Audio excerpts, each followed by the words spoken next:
Tere armsad mudilased, nagu tugevamad geograafia huvilised saavad juba aru. Seekordses videos on mu elu mind toonud Ungarisse. Pean sügavalt vabandama kõikide autohuviliste ees, sest et selles videos tuleb autodest juttu üsna minimaalselt. Aga see video on võib-olla mulle endale natukene oluline, sest et see on oluline elusündmus ja mida ma tahtsin videoformaadis salvestada ja kui ma seda juba salvestasin videoformaadis, siis ma mõtlesin, lõikan sellega kokku ja kui ma selle juba kokku lõikan, siis ma mõtlesin, panen sellega juba YouTube'i. Ühesõnaga, me oleme tulnud Ungarisse, et võtta endale siit kutsikas. Me oleme hetkel üsna siin Budapesti lähedal, kui me kohtume siis selle kutsikaga siin täna esimest korda. Kõige naljakam on see, et me tegelikult oleme Ungaris varem koera võtmas käinud. Me oleme Ungaris käinud kutsikat võtmas täpselt sellest sama kasvataja juurest. Proovin seda seiklust siis kuidagi videoformaadis salvestada. Kindlasti meil on siin päris mitu päeva siin Ungaris, et saame Budapestis veits ringi vaadata, tahaks kindlasti mingitesse ketsipoodidesse minna, ketsipoodist läbi hüpata, kogu seda ägedat vanalinna tšekkida. Midagi, pange vööd peale ja pakke kaasa.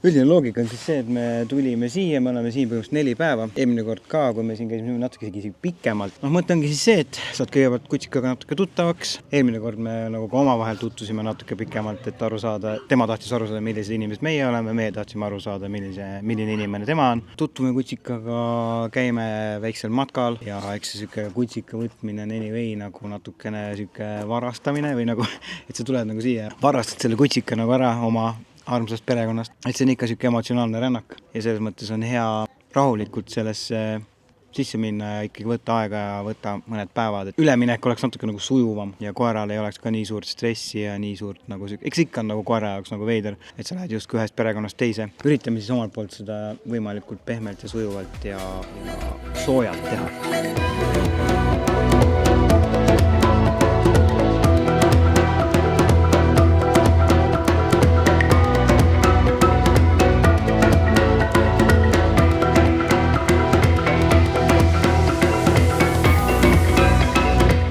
Oleme siis kõige klassikalisemal Budapesti turistitripil. Kõige klassikalisemal turistitripil. Loomulikult seisame iga ilusa kiriku ja hoone juures. Ahetame ja ohetame, sest lihtsalt arhitektuuri ja kõik lihtsalt on nagu nii äge.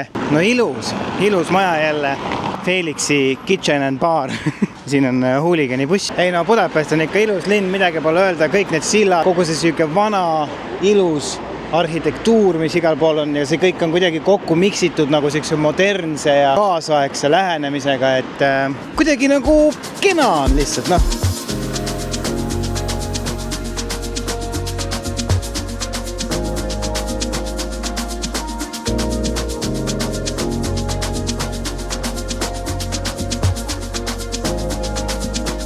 Tere hommikust, armsad kaasvõitlejad. Tänane hommik oleme tulnud siis siia Margareti saare peale, et teha väike matk uute kutsikatega ja kutsika perekonnaga ja samas ka matkata ja natukene rohkem sõbraks ja tuttavaks saada oma enda värske kutsikaga.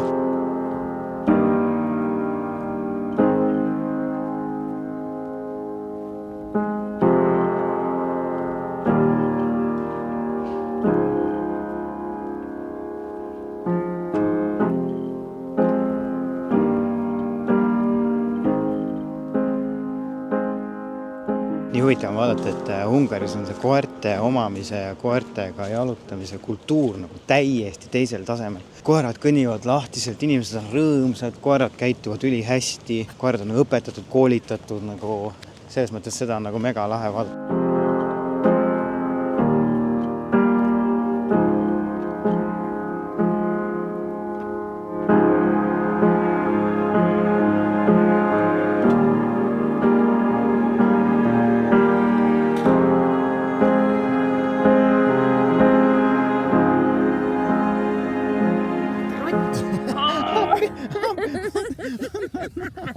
Tere hommikust, 4. ja viimane päev Ungaris siin on käima läinud.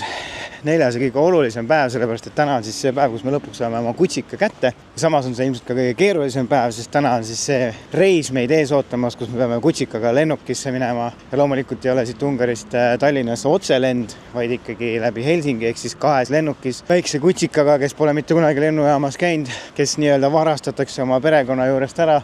Täiesti uued inimesed, täiesti uued lõhnad, kõik. Ühesõnaga tuleb siuke mõnus seiklus, aga kuna me ühe korra selle elus läbi teinud, siis ma nagu arvan, et me saame sellega hakkama. Praegu me oleme siin kohtumispunktis, kus me ootame siis kasvataja tuleb siia. Paberid on kõik juba allkirjastatud, kõik nagu ametlik osa on tegelikult nagu tehtud, et me on lihtsalt siin nüüd võtta see kutsikas endaga ja loomulikult tuleb see hästi emotsionaalne üleandmise hetk. Ma mäletan juba eelmises korras ka seda lihtsalt ei ole võimalik. See on ikkagi kurb hetk. Nii tema jaoks ta on põhimõtteliselt päeva otsa neid oma kasvatatud kutsikaid uutesse perekondadesse ära andunud.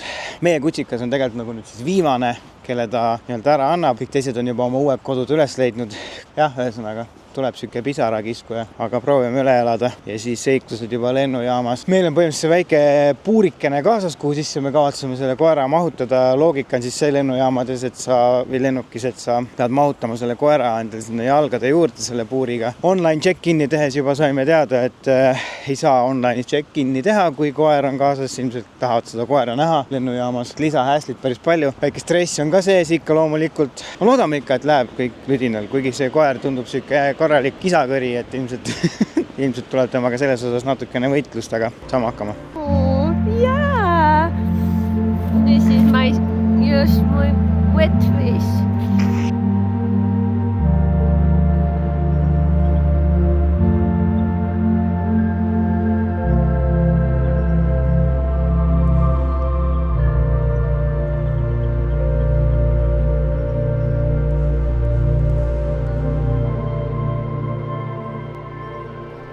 Üks osa tehtud, nutetud, koer kätte saadud.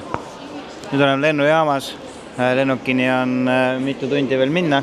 Käbi on õnnelik ja rõõmus. Tundub hetkel natukene hirmul. Aga ei ole mitte midagi, mida üks väike maius ei parandaks, ütleme nii. Üks keerulisemad asju tänasest päevast siis juba tehtud. Check-in edukalt läbitud ja security check-in ka tehtud. Lennujaamades on selles nagu tore, viisakalt, kui nähti, turvamees nägi, et meil on kutsikas, siis kutsus meid kohe ilusti kutsus meid kohe sellest järjekorrast kõrvale ja tegi meil elu natuke lihtsamaks. Eks see boks on natuke väike on, mulle tundub, aga kui ta seal pisikene keras on ja magab, siis loodetavasti ei ole probleemi. Seal check-inis kaaluti ta koos boksiga ära ka, oli täpselt 6 kilogrammi. Jalad on natuke kõrged siin boksi jaoks, mulle tundub, aga äkki saame ikka hakkama. Paar tundi ainult vaja vastu pidada. Sain aru, et ma tegelikult pole vist kordagi ka seda koera nime reviili teinud. Koera nimi on Käbi, sellepärast, et ta on pruuni värvi ja sellepärast, et käbine. Meil on koera nimed kuidagi kõik K-tähega, kussi, killu, kenna, käbi, tundus hea süsteem. Koer ise on päris siuke, ütleme. Mulle tundub, et kennaga oli see lennukiga lendamine lihtsam. Et ta oli nagu rahulikum. Ta oli ka väiksem sellel hetkel, kui me teda nagu transportisime, et käbi on täpselt nädal aega nagu suurem. Ja seal on selgelt nagu aru saada, tema jalad on kõrgemad ja nii edasi, et mahub sellesse putkasse ka natukene tihkemalt ja kardab ka natuke seda putkat, sellepärast ma arvan. Ta üldse ei häiri. Ta on lihtsalt mingi, mina magan.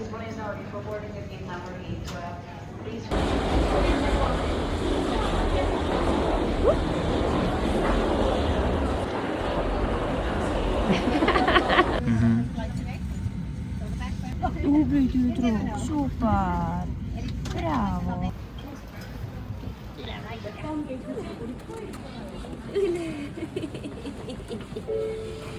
Tine väike.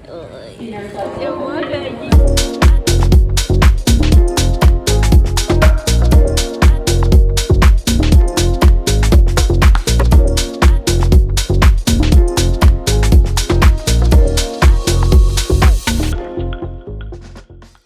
Uskumatu, aga jõudsime Eestisse.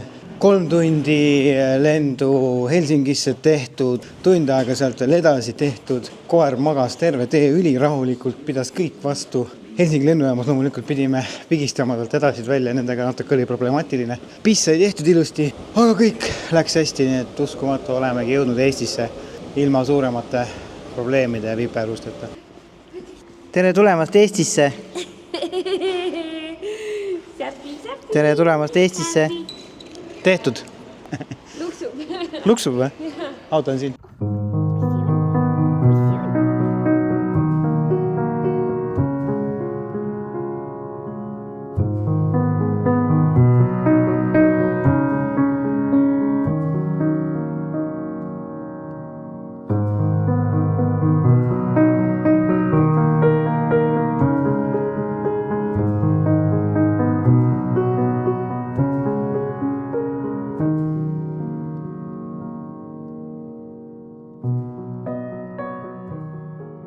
Aitäh, et vaatasite ja järgmise korrani. Peace!